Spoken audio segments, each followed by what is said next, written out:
YouTube. This is the review of the Battlebots Biohazard. Y'all remember Biohazard, right?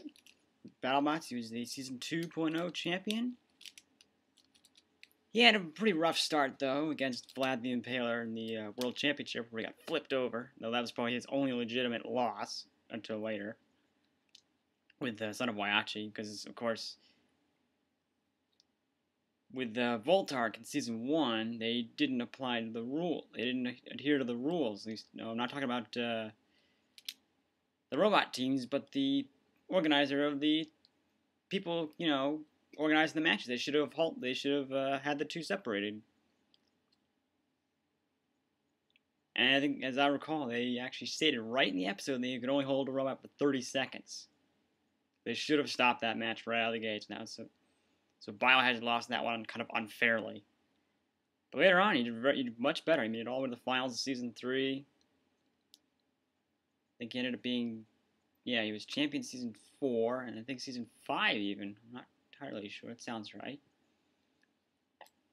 But what I have here, although you probably can't tell, because it's pretty old. I mean, all the cows are pretty well gone. Also, because I've kind of...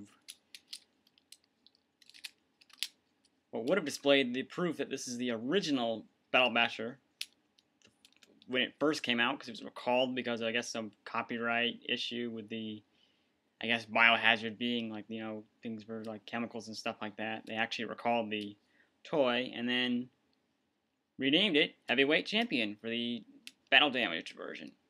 And I think later versions that came out with this, the name was blanked out. And, of course, 3rd edition just didn't have the name on it at all. It was totally not present on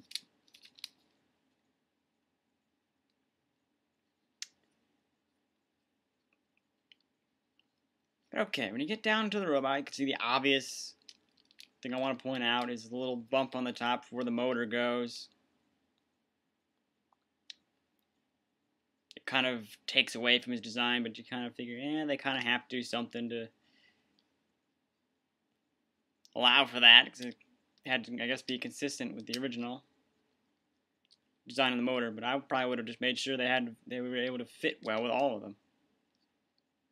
Of course, they're very well designed. You can see he's got all his logos. This is probably the Season 2 design. You still see the Biohazard logos. I think that's the sole reason why it was recalled. Same on the other side. The less was left decals, because I've had this a while. He's got his signature lifting arm.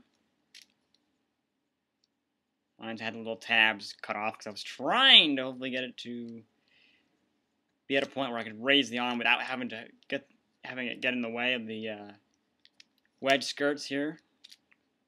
Because those little tabs would actually prevent that from happening. These would actually pop up. Although I've actually taped these sides down.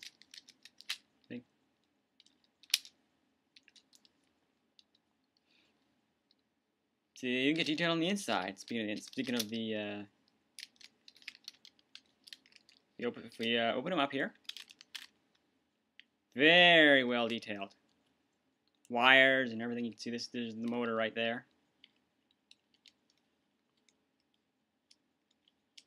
The friction motor, that is.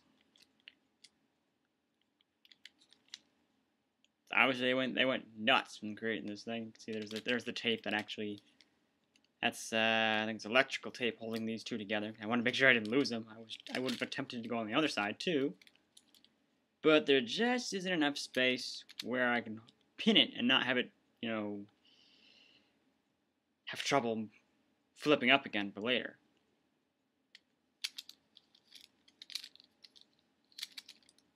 You can see, this is Biohazard, and I'm fairly certain that for whatever reason, the 2nd edition versions of all the Battle Bashers never had the name on the top. See, I don't think you can see it well here. Maybe. If I hold it steady enough.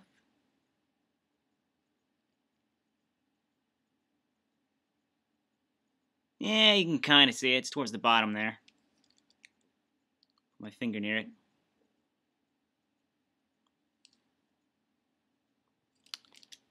about as best of a shot you're gonna get here. I'd say they did pretty well. Of course, since I'm the kind of guy that likes to have them be as accurate as possible. He's got a couple things where he's got those little stubs, if you will, on the bottom, which actually lift him off the ground a little bit, so his fenders aren't as hard to get underneath as they are in the TV show.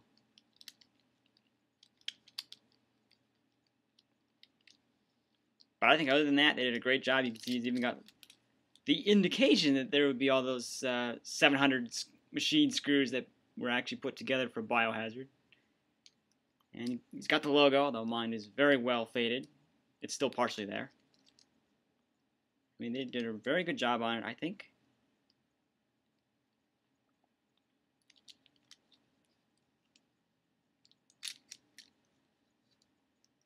Of course, yeah. He's also got the little tab where you have to, where if it gets hit, this will pop up. These will go. The arm would lift up, and this would.